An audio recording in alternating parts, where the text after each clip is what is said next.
اقسم بالله ما كانش عندي مانع اشوف الزمالك خارج موسم صفر السنه دي مقابل المنظر ده. احنا اللي عملنا الشخص ده، بسببنا بقى عنده فيلا وعربيه اخر موديل، وقبلنا ما كانش حد يعرفه حتى في المنيا.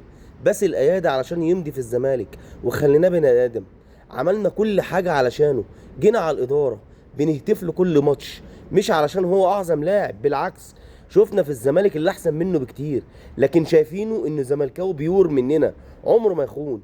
دي كانت احط واندى الخيانه للزمالك. انت كنت قليل الاصل مرتين، اولهم لما حلفت ببنتك انك ما مضيتش، ولما رحت لجبلية القرود وقلت انك جاي علشان احقق كل حاجه، رغم انك كنت جاي بشبشب معفن بصباع من المنيا. في اول سنه كسبت معانا كل البطولات اللي شاركنا فيها. انا شمتان، ومن اسعد ايام حياتي اشوف بني ادم ناكر للجميل ما شافش مني غير كل خير، وهو واقف حاطط ايده على وسطه مطاطي. فريقه بيخرج بفضيحه في القاهره في وجوده. كسروا كل الارقام السلبيه. هترجع جربوع ملكش لازمه، لانهم باعوك في اول سطر، رغم ان صبرت عليك سنتين واكتر لغايه ما خليتك بني ادم تعرف تلعب كوره وتبقى نجم شباك. من مشروع اسطوره للزمالك، مستقبلك المهني مضمون لحد ما تموت. جماهيريه مرعبه هتاخدها في كل شبر رجلك هتمشي فيها.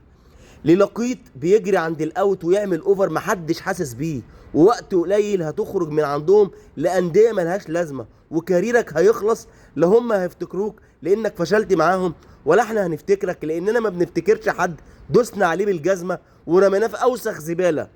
بضاعتك وشيلها لوحدك. يلا مع الف سلامه.